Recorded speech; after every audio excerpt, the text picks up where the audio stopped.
Luke chapter 6. One Sabbath, Jesus was going through the green fields, and his disciples began to pick some heads of grain, rub them in their hands, and eat the kernels. Some of the Pharisees asked, "Why are you doing what is unlawful on the Sabbath?" Jesus answered them, "Have you never read what David did when he and his companions were hungry? He entered the house of God, and taking the consecrated bread, he ate what is lawful only for priests to eat, and he also gave some to his companions." Then Jesus said to them, "The Son of Man is the Lord of the Sabbath." On another Sabbath, he went into the synagogue and was teaching, and a man was there whose right hand was shriveled.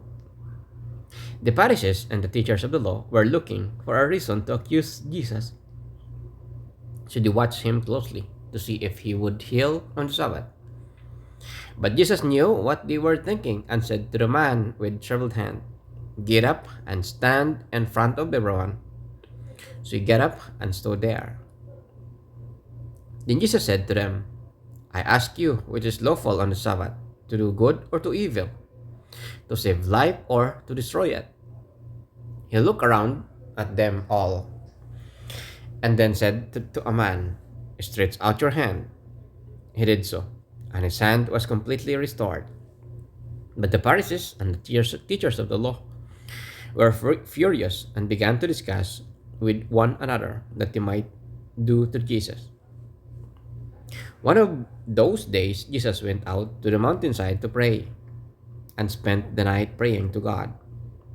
When morning came, he called his disciples to him and chose 12 of them, whom he also designated apostles: Simon, whom he named Peter, his brother Andrew, James, John, Philip, Bartholomew, Matthew, Thomas, James, son of Alphaeus, Simon, who was called the Zealot, Judas, son of James, and Judas Iscariot, who became a traitor.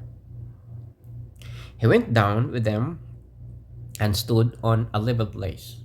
A large crowd of his disciples was there, and a great number of people from all over Judea, from Jerusalem, and from the coastal region around Tyre and Sidon, who had come to hear him and to be healed of their diseases. Those troubled by impure spirits were cured, and the people all tried to touch him, because power was coming from him and healing them all. Looking at his disciples, he said, "Blessed are you who are poor, for yours is the kingdom of God. Blessed are you who hunger now, for you will be satisfied. Blessed are you who weep now, for you will laugh. Blessed are you when people hate you, when they exclude you and insult you, and reject your name as evil, because of the Son of Man. Rejoice in that day and live for joy, because great is your reward in heaven, for that is how their ancestors treated the prophets. But woe to you who are rich, for you have already received your comfort.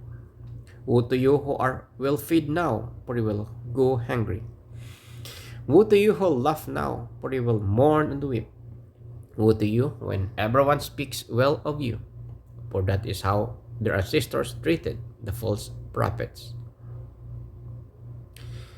But to you who are listening, I say, love your enemies, do good to those who hate you, bless those who curse you, pray for those who mistreat you. If someone slaps you on one cheek, turn to them the other also. If someone takes your coat, do not withhold your shirt from them. Give to everyone who asks you, and if anyone takes what belongs to you, do not demand it back. Do to others as you would have them do to you.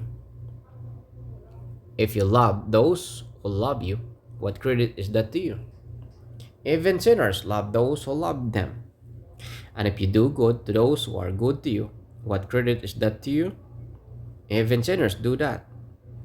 And if you lend to those from whom you expect repayment, what credit is that to you? Even sinners lend to sinners. expecting to be repaid in full.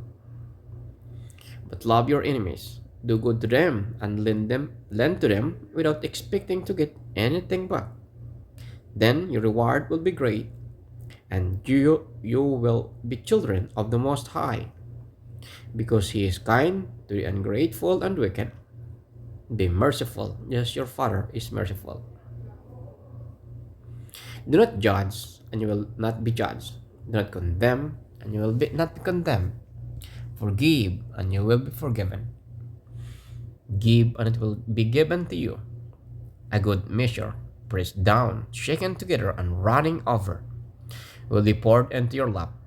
For with the measure you use, it will be measured to you. He also told them this parable. Can a blind lead blind? Will they not both fall into a pit? The student is not above the teacher, but everyone who is fully trained will be like their teacher. Why do you look at the speck of the sawdust in your brother's eye and pay no attention to the plank in your own eye? How can you say to your brother, Brother, let me take speck out of your eye, when you yourself fail to see the plank in your own eye? You hypocrite!